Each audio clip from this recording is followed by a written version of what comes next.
In this video, I'm going to share with you the full process on how you can secure your very first buy-to-let investment property.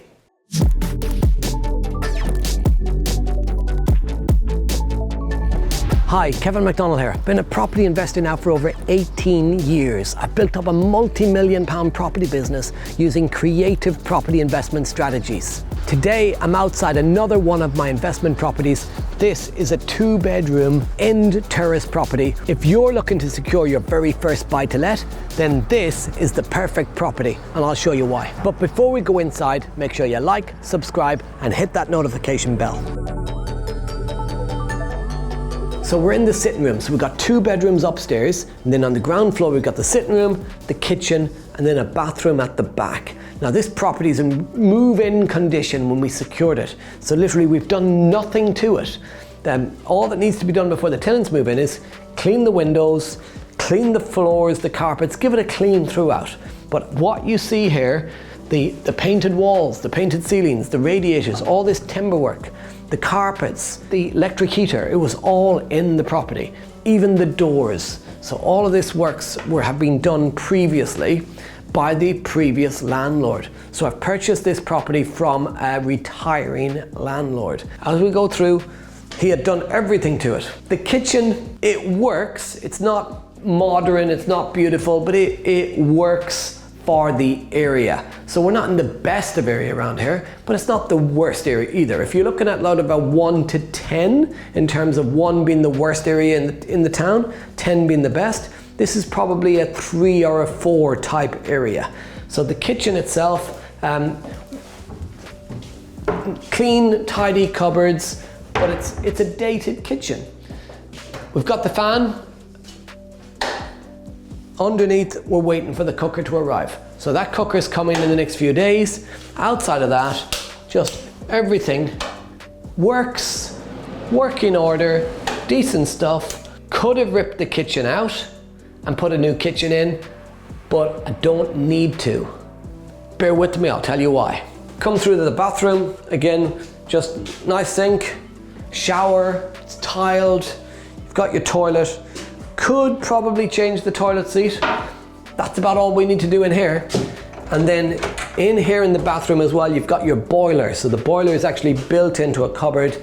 So all fitted in here to out of the way, out of the kitchen, and that's your ground floor.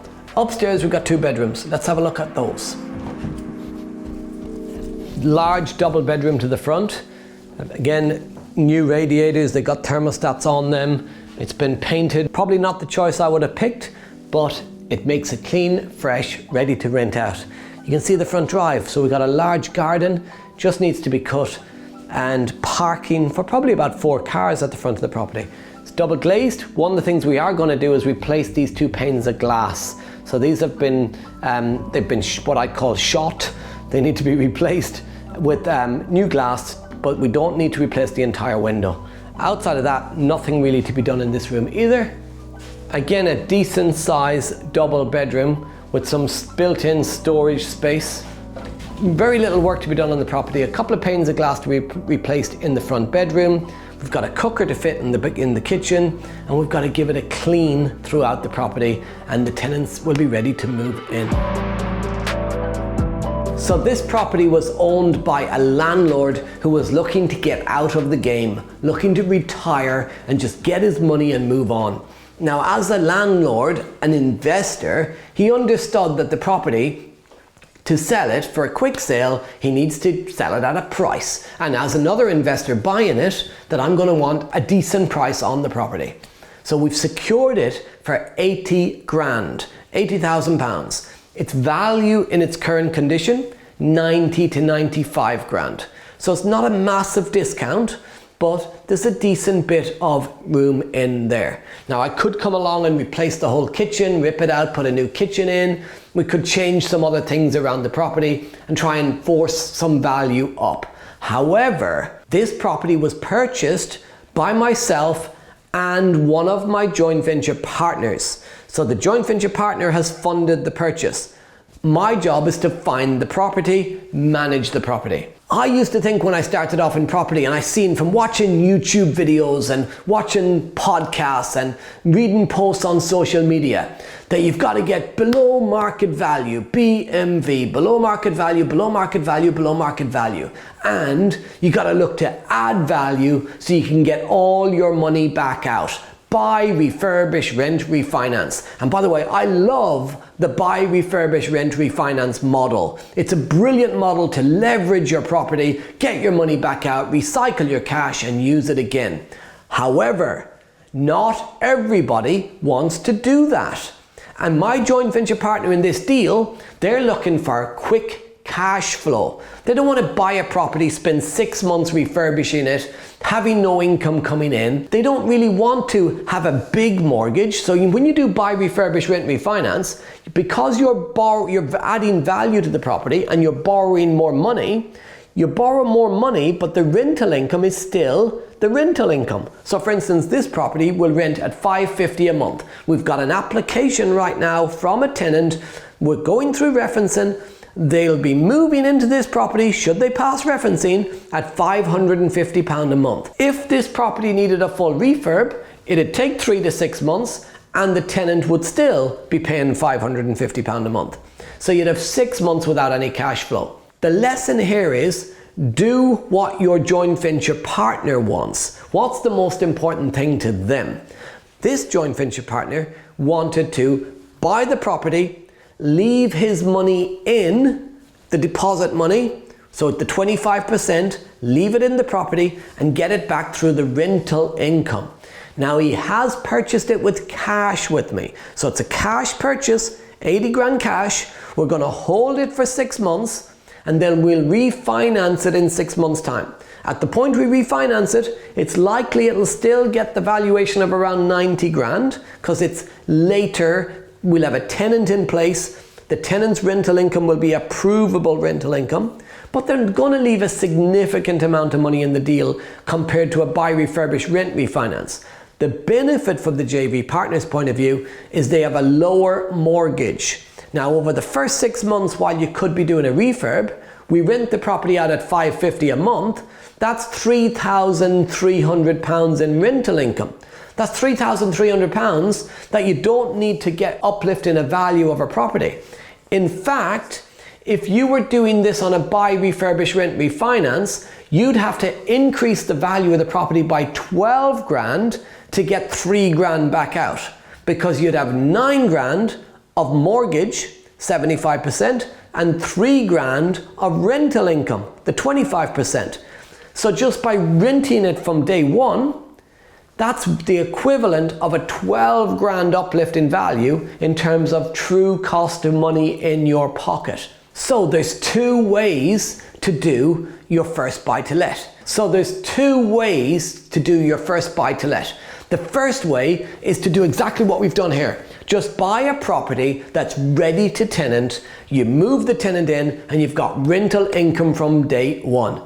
The second way to do it is to do a buy, refurbish, rent, refinance. So you're buying a property that needs a refurbishment. You're going to replaster it maybe, change the electrics, paint it, decorate it, replace the kitchen, put in a new bathroom, add value to the property, and then refinance it at the higher value, pulling some or all of your money back out. So I'm not going to talk to you today about buy, refurbish, rent, refinance. I've done loads of videos about that. But if you're looking at buy, refurbish, rent, refinance, then I did a video with Alex Moyes where I showed how he secured and refurbished his first buy to let. If you want to watch that video, you can watch that here now. We've secured this property for 80 grand. It needs no work doing to it apart from replace a couple of window panes, clean the carpets. We've got to change a light bulb in the bathroom, and we're ready to, and fit a cooker, and we're ready to go. So you're looking at about £500 in expenditure before the property is ready to let out. We've already got an application. We just picked up the keys to the property over a week ago. We've already done the viewings. We've already got an application. The cooker's on order. The cleaner's booked in for the day before the tenants move in, and we're ready to start making rental income straight away. Now, this property will rent out for £550 a month, $550 per month. On a buy-to-let mortgage, we've bought it cash, we're going to be refinancing it in 6 months' time. But let's look at worst case scenario. It refinances at the purchase price. So it refinances at 80 grand. If it does, we'll take out a 75% buy-to-let mortgage. That will be a £60,000 mortgage. Now, 60,000 mortgage plus the admin fees with the lender, let's say £60,750. And the interest rates at the moment on mortgage products are around between 3 to 4%. Typically, I'm looking at 3.49, 3.59, 3.69. So let's go in the middle, 3.59. If you take your 60,750, you divide it by 100 multiplied by 3.59, your annual interest payments on your mortgage will be £2,180 annual. Divide that by 12 months, you've got a monthly mortgage payment of £181. Property renting out for £550 is a £368 a month profit. £368 a month profit, you got maintenance and management costs, let's call that 68 quid. You've got £300 a month clear profit from this property. £300 a month for 12 months is £3,600 per year. Now, my investor didn't want a big mortgage, he just wanted to leave his 20 grand in the deal. I own half the house. The investor gets all of the cash flow until they get their 20 grand back out. But at 3,600 a year profit, divided by the 20,000 left in, the 25% deposit, that is an 18% return on their money. 100% divided by 18 means in 5.55 years, so in 5.5 years, the JV partner will have had their 20 grand back.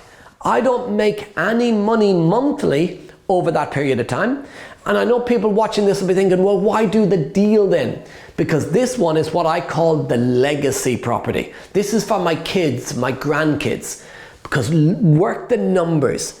JV partners put all the money in. I've put nothing into the deal. They get the money out. I own half the property, half the equity. Now, if we've got a 60 grand mortgage and the house is worth 90 today, even if it's valued at 80, because the lender might value it at the purchase price because we've not done any work. But that suits my JV partner because they want the smallest mortgage possible on the refinance. Purchased at 80, worth 90, but in 5 years' time, this property could be worth 100, 110 grand. Let's say it's just worth 100 in 5 years' time. We've got a 60 grand mortgage. Investor has got all of their money back out from the cash flow from the rental income. So in 5 years' time, 5.5 years' time, the investor has got back their deposit money. We've got a 60 grand mortgage on a 100 grand property, 40 grand of equity, 20 grand is mine, 20 grand is the JV partners. That means I'm making £4,000 a year from my long-term legacy, plus from the middle of year 5, I will be getting half of the profit every single month. So the JV partner doesn't get 300 quid a month anymore. Now they get 150 and I get 150. So the deal is simple. They put the money in, I put the time in, they get their money back out. Once they've had all their money back out, 50% of the cash flow and 50% of the equity is mine. That's 150 quid a month for the rest of my life, my kids' life, my grandkids' lives. If you did 10 of these with 150 quid a month on each one, that's 1,500 quid a month from properties that you put no money into. And you got 20 grand equity minimum in each one, times 10, that's 200 grand of equity. Why would you not just buy something and rent it straight out? Maybe you're thinking, that's great for you, Kevin, but how do I find joint venture partners? Well, if you want to find joint venture partners to fund your property growth, then the Progressive Property co-founder Rob Moore did a video all about how you can find joint venture partners. You can watch that video right here. So let's say you're starting out in property, you've got no experience, you're not educated, you don't really know what you're doing, you're looking to buy your first buy-to-let property. What's the approach? Well, you'd go and check maybe Rightmove, or you'd look in the local estate agents to find a property deal. You maybe arrange a viewing. You'd go to the viewing, you'd take a look around the property. You work out your numbers. What are you willing to pay for this property? You place your offer with the estate agents. The estate agents will put that offer forward to the vendor. They'll decide if they're going to accept the offer or not. If they accept your offer, then you instruct your solicitor. You instruct the solicitor, you give them a time frame to complete the purchase. The solicitor will have to do some searches. They will make sure that all of the checks are done on the property, the coal mining checks, the flood checks, environmental checks. All of these things will be carried out on that property by the solicitors. Now, maybe you're buying cash, then the solicitors will ask for that money to be ready for completion. If you're buying with a mortgage, then while the solicitors are doing their works, you will approach a mortgage broker, or maybe you'd go directly into a bank and just use the person in the bank to get you a mortgage. They will require, whatever lender is lending to you, a valuation. So while the solicitor is doing all the purchase paperwork and you've gone to your mortgage broker, the bank that you're going to borrow the money from will send a valuer to the property to value the property, basically to check for the bank and say, we believe that your money is safe in this property. That if the property was to fall down tomorrow, the money is still there in terms of the value in the insurance, the reinstatement value. Nothing to do there about whether you're going to pay the mortgage or whether there'll be tenants paying it. It's just the value of the bricks and mortar. Once the bank are happy with the rental potential and the condition of the property, they'll agree to lend the money or not. Should they agree to lend the money, then they will pass their 75% deposit money over to your solicitor to then pass on to the seller's solicitor for completion. Should the bank be happy to lend you the money, they'll then pass their share of your purchase over to the solicitors. That could be that they're putting in 75% of the money, they're putting in 80% of the money, you're putting in the deposit money, the 20, 25, whatever it is that you're borrowing, the bank will pass their share over to your solicitor to complete the purchase. So your solicitor completes the purchase with your deposit money, the bank's lent money, equaling the 100% of the purchase price. That gets passed over to the seller's solicitor, and then the final documents are signed, which is the contract of sale and the mortgage deed, which gets registered at Land Registry. You get a phone call from the estate agent saying, we've completed, you're now the owner, come collect the keys. You go collect the keys, and then it's choose to let it out yourself or let it out through a letting agency. But let's say you were purchasing this property and you were looking to buy it with a mortgage and you were going to put a 25% deposit down. So what would you need? Well, on an 80 grand purchase price, you'd need 25% for the deposit, which would be £20,000. You'd also need the stamp duty. At the moment, the stamp duty is 3% of the 80,000. That's what we've paid on this. So that is £2,400. So now you need 20,000 plus the 2,400, 22,400, plus the legal costs. They've come in on this at just under £1,000. So you're adding another 1,000 on for the legals. So you're now at 23,400. So you got 23,400, you can purchase this property and start to rent that property out. But most people don't have 23,400, and this is exactly why I used a joint venture partner. You see, if you're watching this video right now and you do not have £23,400 to buy this property, then find yourself a joint venture partner who does have the money. You don't need to have the funds, you need the knowledge and the time. Everybody can find the time. The money, it's in the world. The money's all around you. There's people who will want to work with you, lend you the funds to be able to do these types of deals, or joint venture with you with the funds to be able to do these types of deals. Your focus is on the knowledge of how to find the deal and putting your time in to finding that deal.